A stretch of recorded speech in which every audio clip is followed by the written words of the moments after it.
On June the 22nd, 1940, Britain stood alone against the Nazis. France had surrendered, and Prime Minister Winston Churchill could only growl defiance.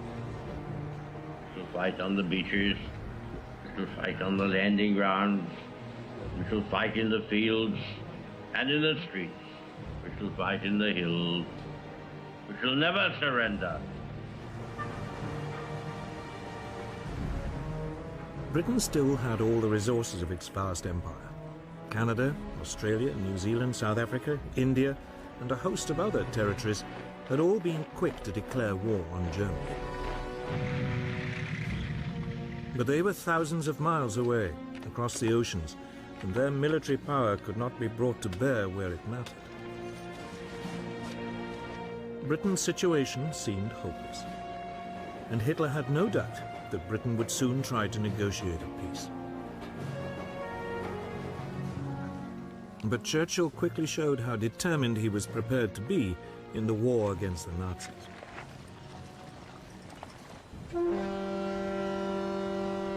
A powerful squadron of 2 French battleships and 2 battle cruisers was lying in the port of Mers el-Kabir in French North Africa. If the French ships fell into German hands, the British Navy's position in the Mediterranean would become impossible.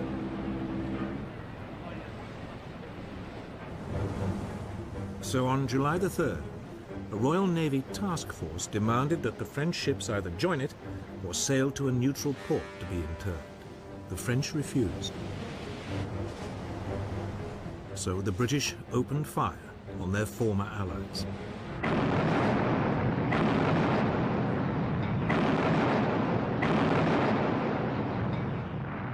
They destroyed or severely damaged 3 of the battleships. Almost 1,300 French sailors were killed. But Churchill's ruthlessness didn't seem to impress Hitler. On July the 19th, he returned in triumph to Berlin and was greeted by more than 1 million people. That day, he made a speech in the Reichstag, the German parliament, offering peace terms to Britain. His offer seemed generous. Britain could keep its empire. In return, Hitler wanted a free hand in Europe. His plan was to conquer the countries of the East in order to win Lebensraum, room to live, for the German people. But Churchill would have none of it. The British would fight on. This would, as he put it, be their finest hour.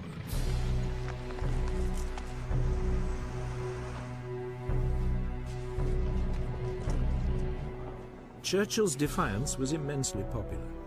King George VI wrote in his diary, "Personally, I feel happier now that we have no more allies to be polite to and to pamper."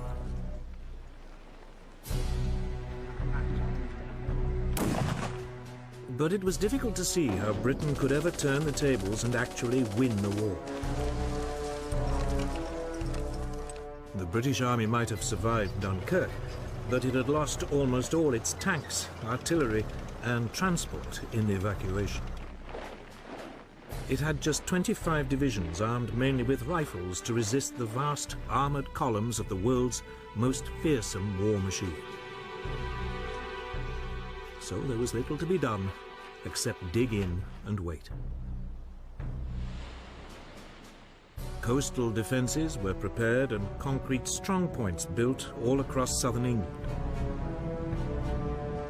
Signposts on roads were removed to make it harder for any invaders to find their way around. Large open areas were littered with obstacles to deter airborne troops. A volunteer defense force, the Home Guard, was recruited.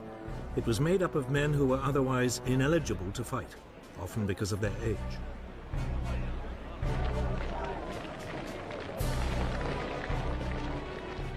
By the end of June 1940, almost 1.5 million volunteers had signed up. But there were few weapons with which to arm them. Hitler, meanwhile, was getting on with his invasion plans, codenamed Operation Sea Lion.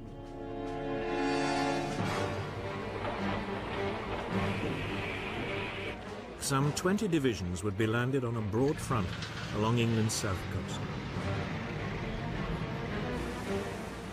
Barges were gathered from all over northwest Europe.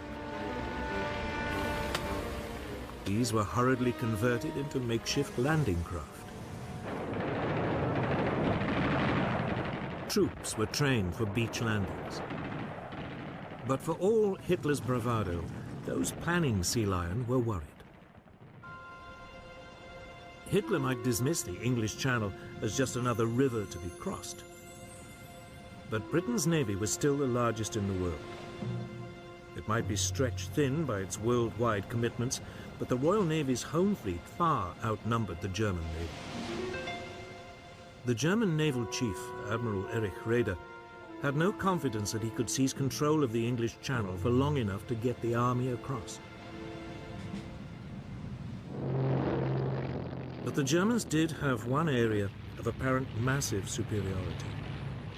The Luftwaffe far outnumbered Britain's Royal Air Force. The Luftwaffe's commander, Hermann Goering, had little doubt that he could establish air control over the Channel long enough for sea lion to take place.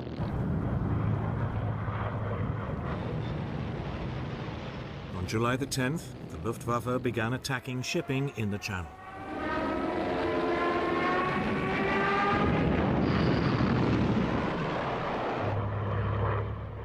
In response, the British had two of the most outstanding of the new breed of single-engine, multi-gun monoplanes.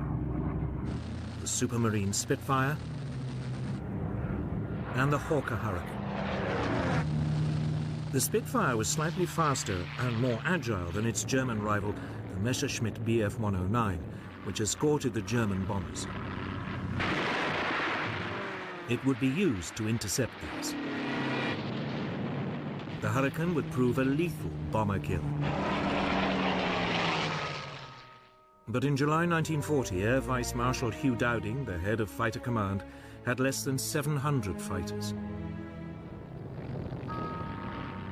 Against them were 2,600 German fighters and bombers. The odds against the RAF were daunting. Dowding knew that he could not take on the Luftwaffe every time it came over the Channel. So when the Germans began hitting British shipping, he did nothing.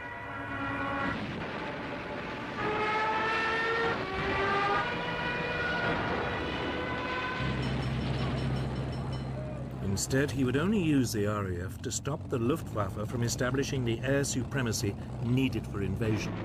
So he would only take on its big attacks. To help him, the British had one crucial innovation: radar. By the 1930s, scientists in both Britain and Germany knew that objects well beyond human sight could be detected by bouncing radio pulses off them and measuring the time it took for the signals to return. In Britain, a team of scientists led by Robert Watson Watt began developing radar as a means of detecting approaching aircraft at long range. Their work was seized upon by Dowding. He made radar the core of the world's first integrated air defense system.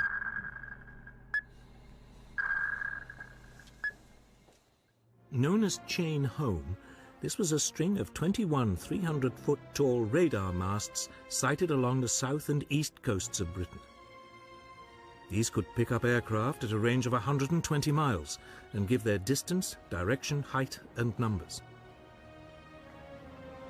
The information would be passed back to RAF Fighter Command's headquarters at Bentley Priory, just outside London.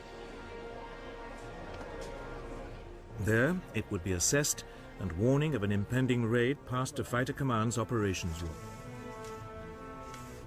Moonshine 1-4, Sky Blue, take target 1, channel G George. Roger. Controllers would then alert the nearest RAF airfields and scramble the necessary number of fighters. The question was, would radar make up for Germany's massive superiority in numbers? The stage was now set for what would become known as the Battle of Britain.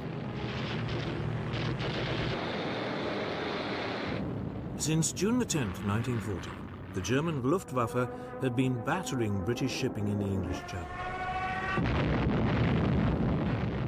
The Luftwaffe's commander, Reichsmarschall Hermann Göring, was determined to lure the British Air Force into combat.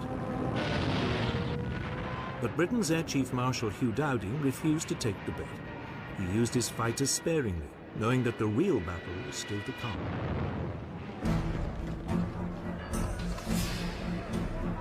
As this first phase of the Battle of Britain began, the Luftwaffe had a massive superiority in numbers. It had 1,100 single-engine fighters available to the Royal Air Force's 700. Almost all the German fighters were the excellent Messerschmitt Bf 109E, with a top speed of around 350 miles an hour. About two-thirds of the British fighters were Hawker Hurricanes, slower than the 109s but more agile. The remainder were Supermarine Spitfires, with a top speed similar to the 109s.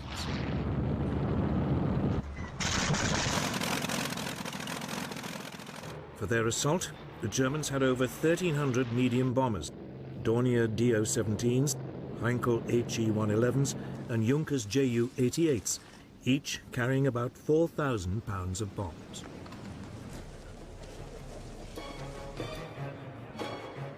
Göring selected August the 13th as Adlertag, Eagle Day, for the start of his main assault.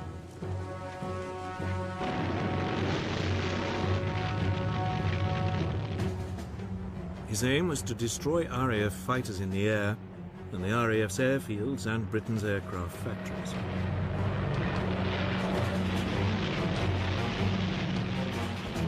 Softening up attacks were made the day before. These concentrated on the airfields and the radar towers along the south coast.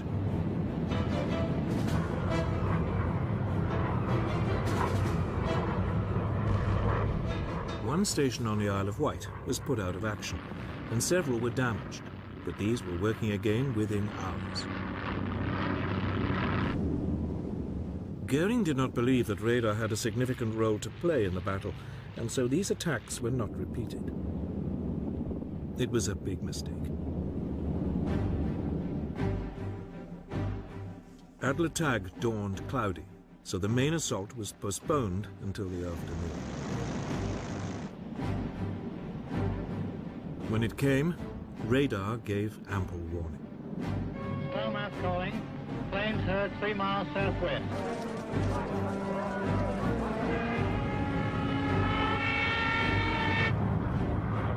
Nonetheless, most of the RAF airfields in the south were hammered.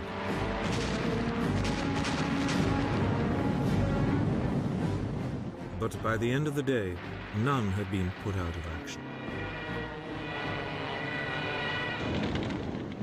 The Luftwaffe lost 46 aircraft. Britain, just 13.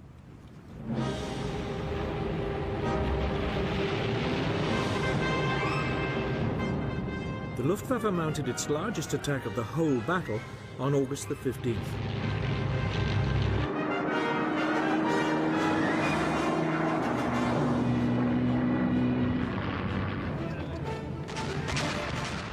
Waves of heavily escorted German bombers forced their way through to the RAF airfields.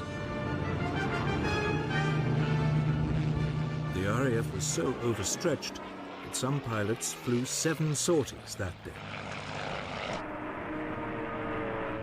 By the time the raids died away, some 90 German aircraft had been shot down for the loss of 42 British fighters.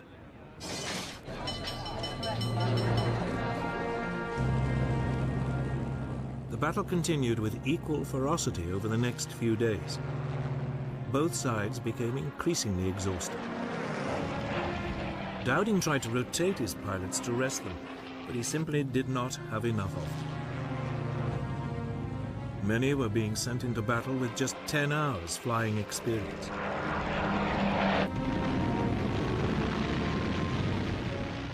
The Luftwaffe was suffering too.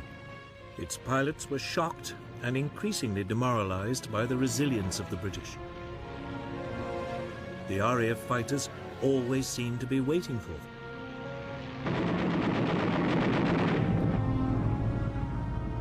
As the fighting wore on for 12 solid days, the British losses began to creep up to match those of the Germans. The Royal Air Force was close to breaking. To turn the screw, Goering began using his bombers to attack at night as well. But this decision had an unexpected outcome. On the night of August the 24th, a flight of Heinkel bombers lost its way and bombed the city of London.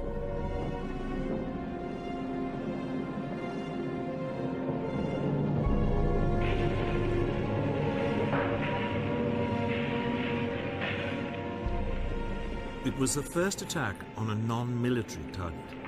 The next night, 81 British bombers responded by raiding Berlin.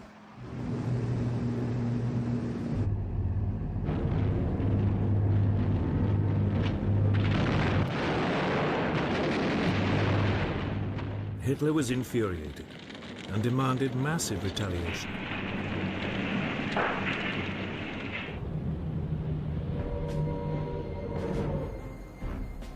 This came on the evening of September the 7th.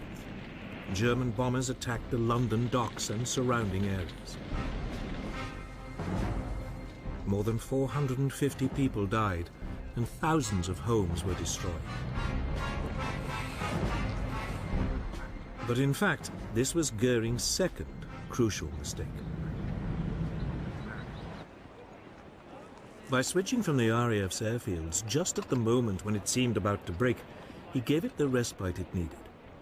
Had Goering continued to attack the airfields, the RAF could not have continued to defend the skies. Instead, on September the 15th, British radars picked up another massive assault on London. The first wave of 100 bombers and 400 fighters was intercepted. Fighting raged all the way from the coast.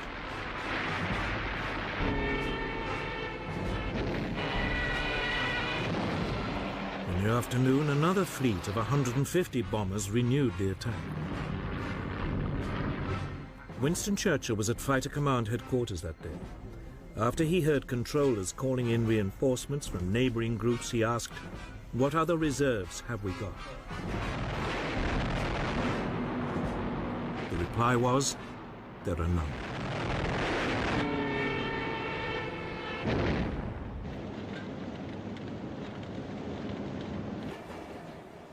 But it was obvious that the Luftwaffe had failed to gain control of the air.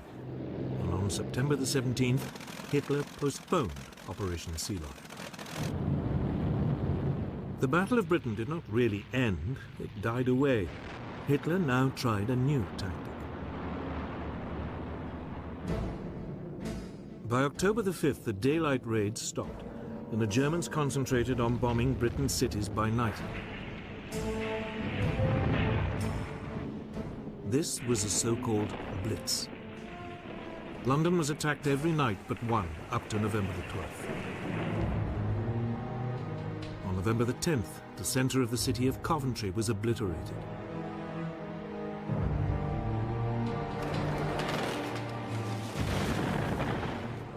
The Blitz continued into 1941, with the last major raid being made on London on the night of May the 10th. More than 50,000 civilians were killed in the Blitz, but there was never any question of Britain cracking.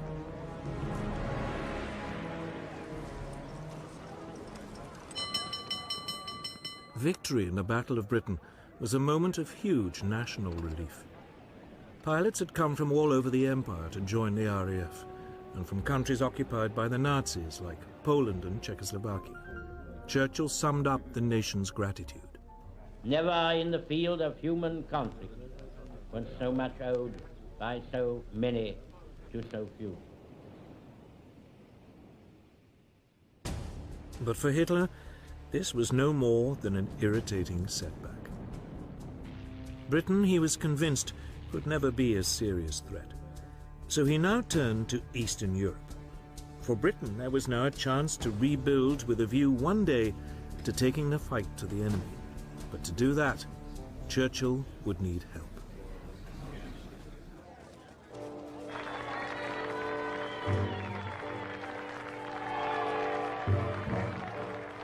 Britain may have won the Battle of Britain, but it was still immensely vulnerable.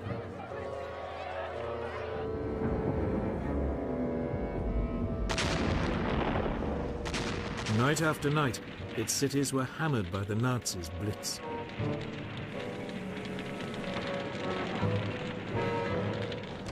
Its supply lifelines at sea were under constant assault. Churchill needed more help. And there was only one country that could provide it: the United States.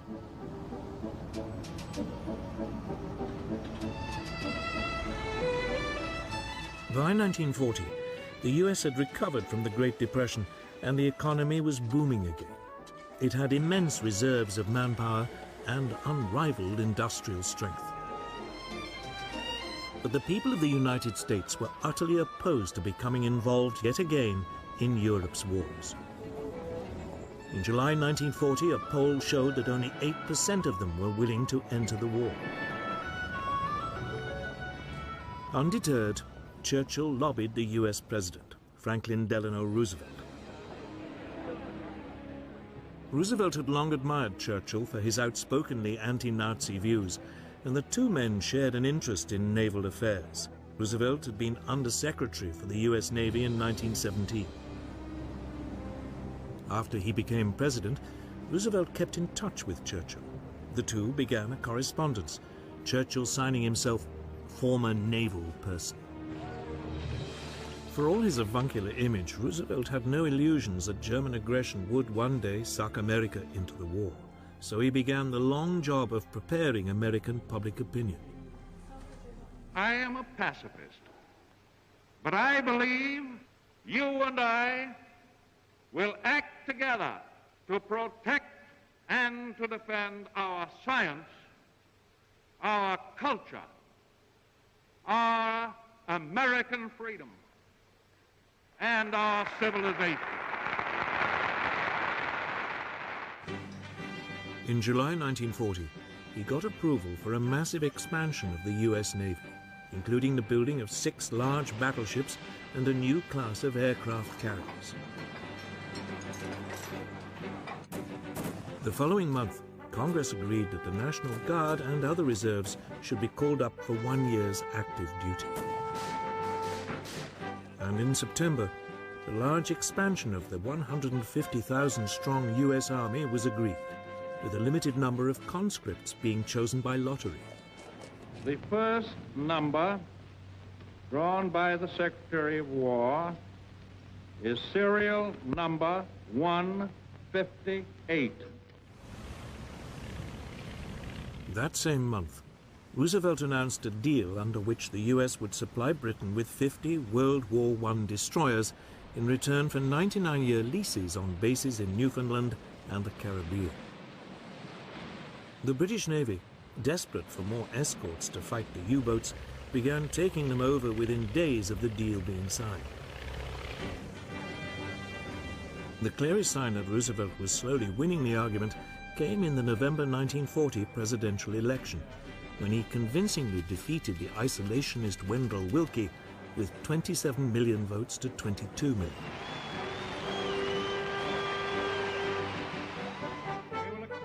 At the end of the year, Roosevelt spoke to the American people, setting out the 4 essential freedoms which he believed were at stake, and which Britain was fighting to uphold: freedom of speech and religion, and freedom from want and from fear. To save these, the United States must become the arsenal of the democracies. In other words, it must arm Britain. We shall send you in ever-increasing numbers ships, planes, tanks, guns. That is our purpose and our pledge. But some Americans remained implacably opposed to helping Britain. One of the most outspoken was the American ambassador in London, Joseph Kennedy, father of the future president, John F. Kennedy. A Boston-Irish businessman who had made his fortune booze smuggling during Prohibition, Kennedy hated the British and seized every opportunity to claim that they would shortly be forced to surrender.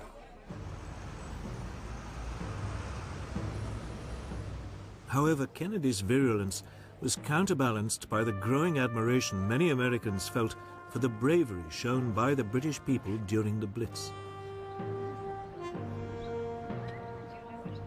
In particular, the broadcasts by the CBS London correspondent Ed Murrow helped to change public opinion.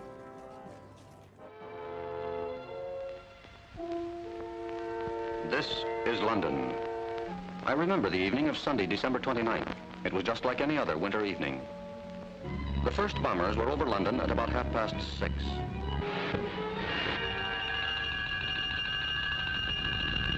Soon the fires hissed from the top-story windows.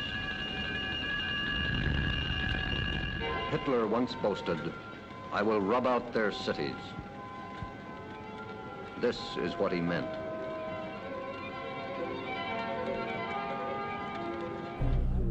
Encouraged by his electoral success, in January 1941, Roosevelt introduced his so-called Lend-Lease Bill.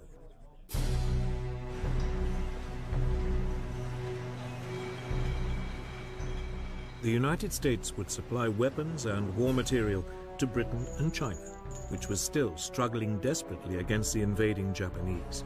Payment would be delayed.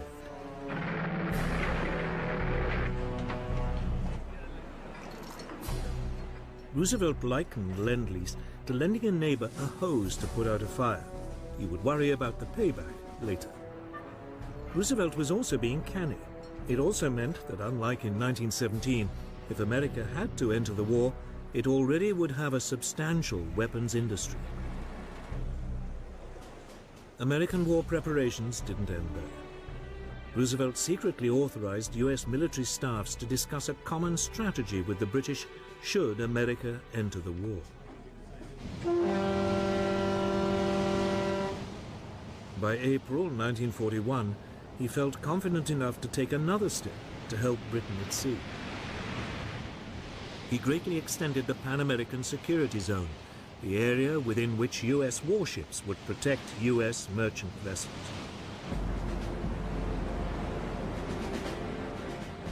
In May, U.S. troops set up bases in Greenland, and in July, U.S. Marines were sent to replace the British garrison in Iceland, which was there to deprive the Germans of its harbors.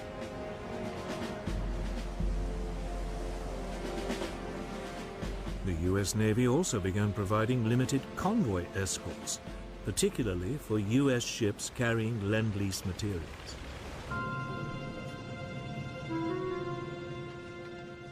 Hitler now gave his submariners strict instructions not to sink American ships, as he didn't want to provoke the United States into war. But inevitably, there were clashes. On September the 4th, 1941, a British aircraft attacked a German submarine. Thinking that the strike had come from the nearby U.S. destroyer Greer, the U-boat fired a torpedo at it. The Greer responded with depth charges, and there was a running battle which lasted 3 hours.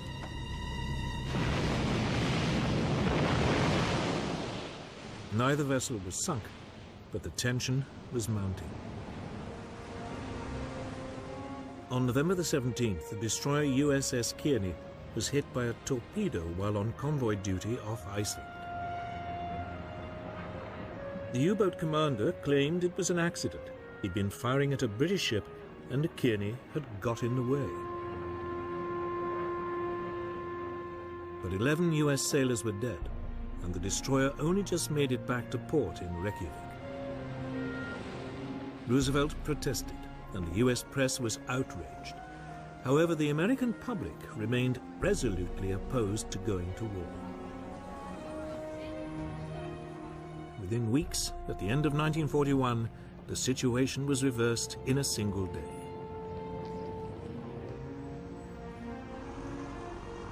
But in the meantime, Britain would have to fight on alone. And luckily, it had an astonishing weapon to hand.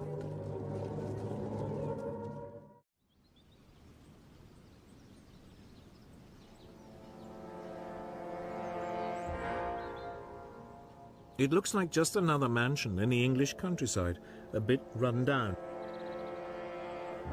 But Bletchley Park once contained a secret that fundamentally affected the course of World War II. Because it was at Bletchley that Britain worked out how to read Germany's most secret codes. Since the mid-1930s, all the German armed forces and intelligence departments had adopted a standard machine for encoding their messages. The cipher machine E, better known as Enigma.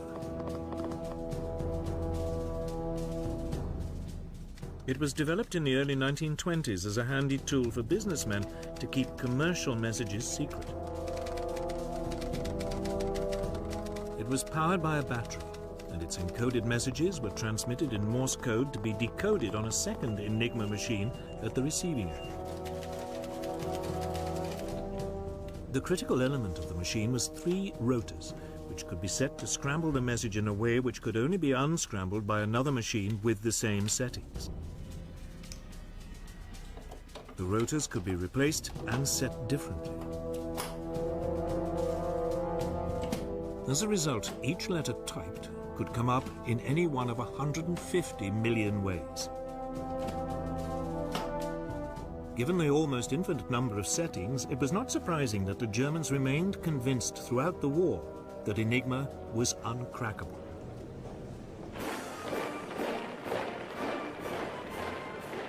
It was the Poles who took the first steps in solving this baffling puzzle.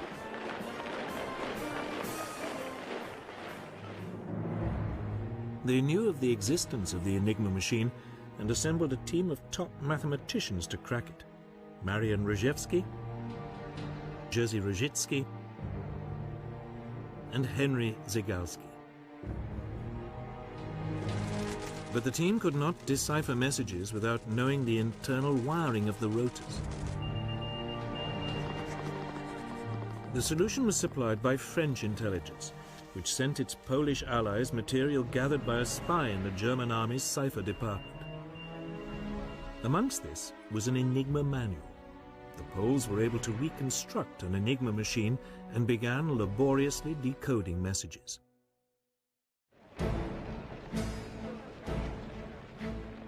By July 1939, Hitler was sounding increasingly threatening towards Poland. Britain and France had promised to come to its aid. It was clear that war was coming. So intelligence officers from the 3 allies met in Warsaw.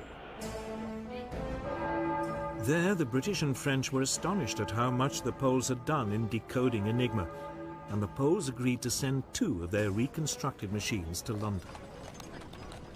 Just 2 weeks after they were handed over, Poland was invaded.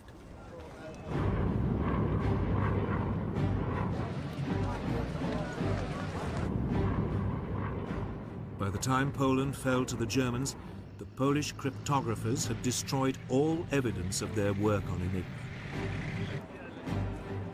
Some were captured and tortured, but none revealed what they'd been up to.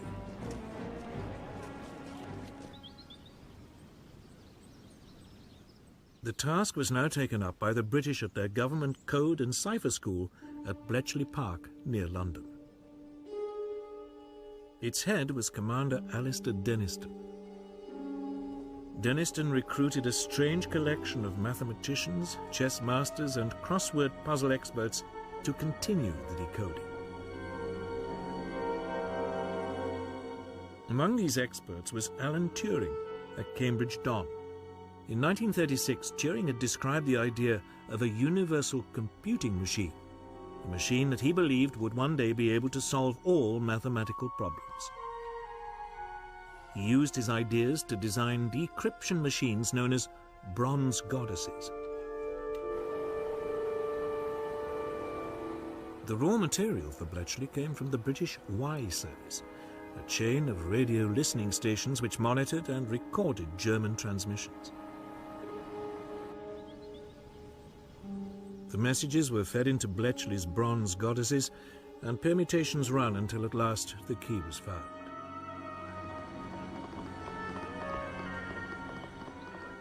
Once a message had been decrypted, it was translated, analyzed, and passed on to the appropriate authority. From the moment he became Prime Minister and learned of Bletchley's work, Winston Churchill understood its extraordinary importance. He referred to Bletchley's output as his ultra-secret information, and Ultra became its code name. The distribution of Ultra was tightly controlled. Senior commanders were shown only that information which directly concerned their operations. The need to keep the source of the intelligence secret was so great that Churchill insisted that no action could be taken on the basis of Ultra material unless a cover plan had been developed to convince the Germans that the intelligence must have come from another source.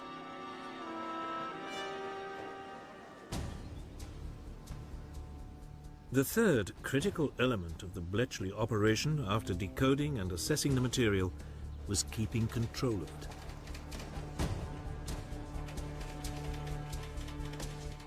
Often Ultra revealed vital information about German plans and actions.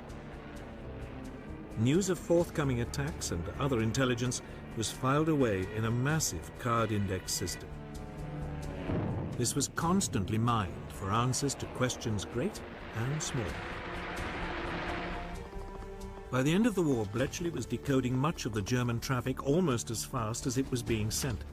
It was jokingly said that it would have been quicker for a German commander to ring Bletchley to get his orders. It was at sea that the Allies first became aware of how vital information from Ultra could be.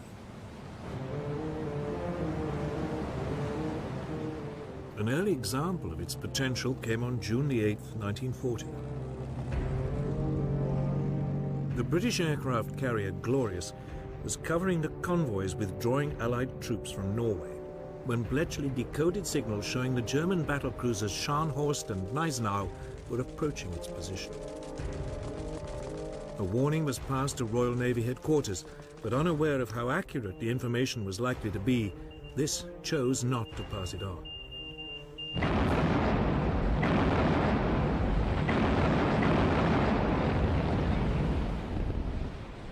The Glorious was intercepted and sunk. The British Navy had learned the hard way just how important the new source of intelligence could be. It was not a mistake it would make again.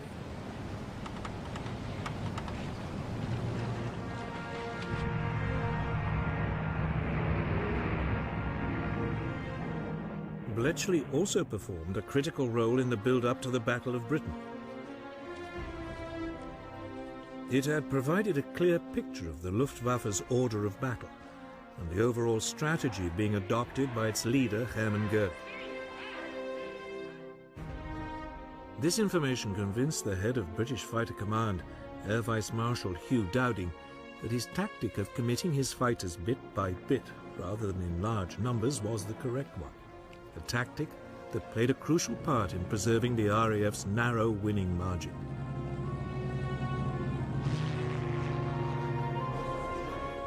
As Britain continued its lonely fight into 1941, it had at last found a way of fighting back. Bletchley Park was ready for action. The major breakthroughs had been made, the systems for exploiting them put in place and well tested. In the coming years, Ultra and the work of Bletchley Park would prove vital to the Allied successes. But as the Battle of Britain and the Blitz ground on, these were still a long way off. Churchill still needed more immediate results. And by early 1941, he thought that he had at last found a way to get them.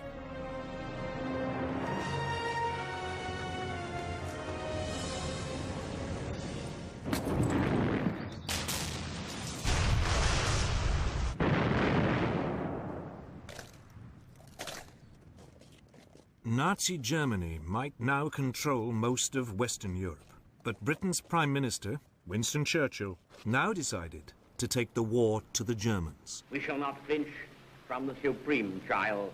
All will come right out of the depths. Even before France had surrendered, he was looking for ways of striking back and of keeping resistance alive in the countries which had been overrun.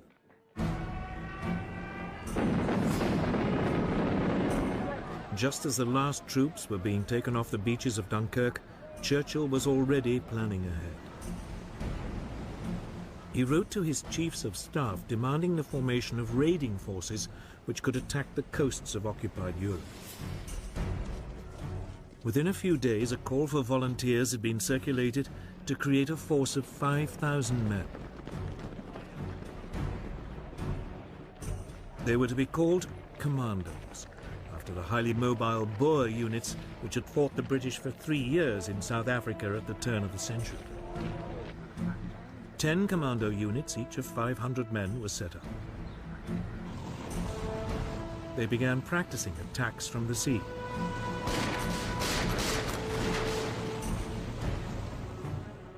One unit was ordered to specialize in parachuting and using assault gliders. This soon became the basis of the separate parachute regiment.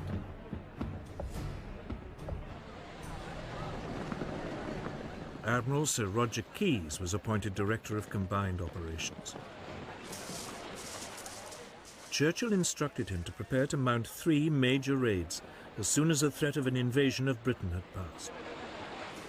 One of Keyes' first tasks was to develop ships which could land his new troops. 3 cross-channel ferries were converted so as to carry landing craft.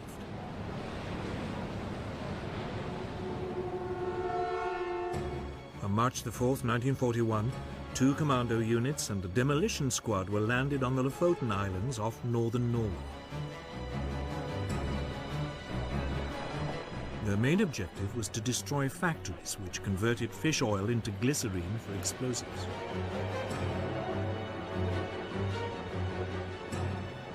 The commandos achieved total surprise and landed without a shot being fired. A German armed trawler in the harbour was seized. They quickly destroyed the factories and the fish oil tanks.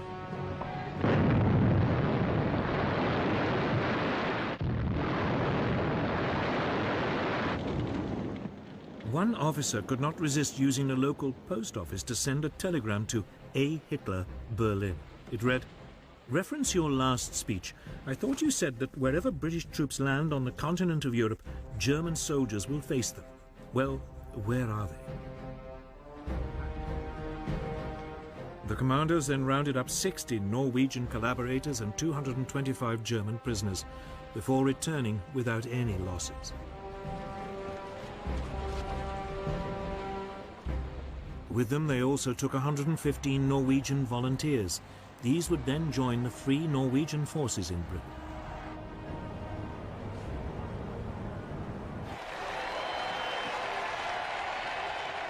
The Lofoten raid was an enormous public relations success and a huge boost for British morale. But its most important result was one which could not be publicized: the capture of a set of rotors for an Enigma machine. Although the machine had been thrown overboard from the armed trawler, its crew forgot the spares. They were to give invaluable help to the cryptographers of Bletchley Park in breaking the German naval codes.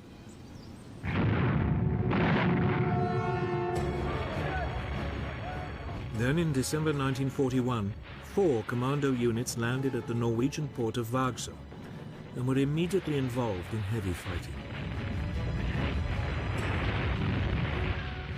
The approach to Vagsø was covered by the small island of Malo, on which the Germans had placed artillery.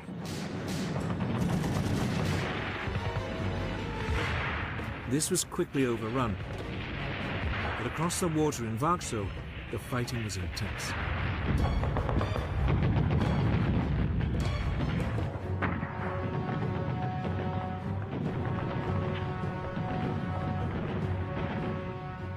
It took several hours for the main German garrison to be subdued.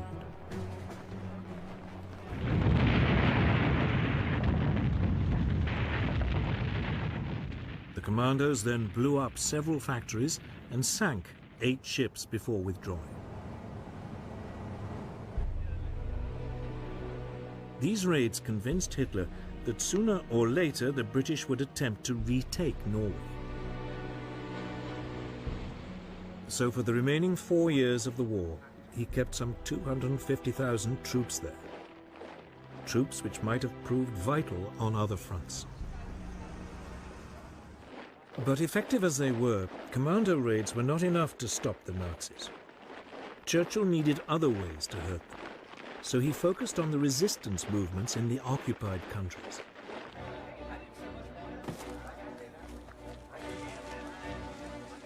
In July 1940, a Special Operations Executive, SOE, was formed, as Churchill put it, to set Europe ablaze. Its objectives were to encourage sabotage of the enemy war effort, gather intelligence and prepare clandestine forces to disrupt German defenses.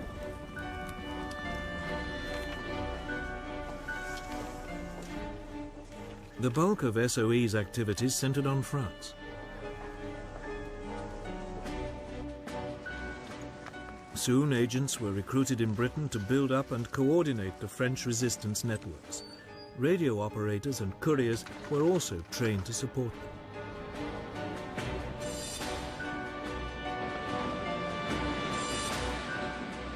One problem was how to get these teams into the country. Submarines, high-speed launches and fishing vessels were all tried out, but the German coastal defenses proved difficult to penetrate. The answer was aircraft. And in August 1940, a special RAF unit was set up with Whitley bombers and short takeoff and landing Westland Lysanders.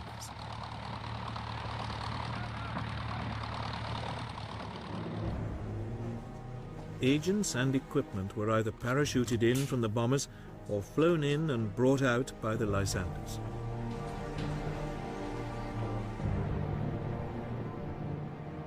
On moonlit nights, a growing number of reception committees would be waiting as an increasingly widespread network of resistance groups was built up.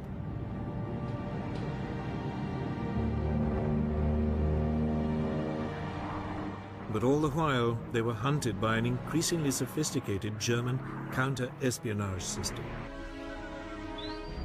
This used direction-finding equipment to locate hidden radios and double agents to infiltrate networks. The work of SOE agents was desperately perilous, and their life expectancy short. The slightest lapse in concentration might betray them to the Gestapo. Many suffered torture and death. But Churchill was sure it was worth it. Keeping resistance alive in the occupied countries gave hope to millions that liberation would eventually come.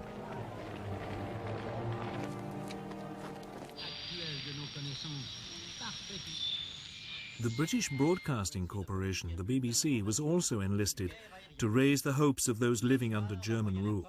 They broadcast the news in all the languages of the occupied countries.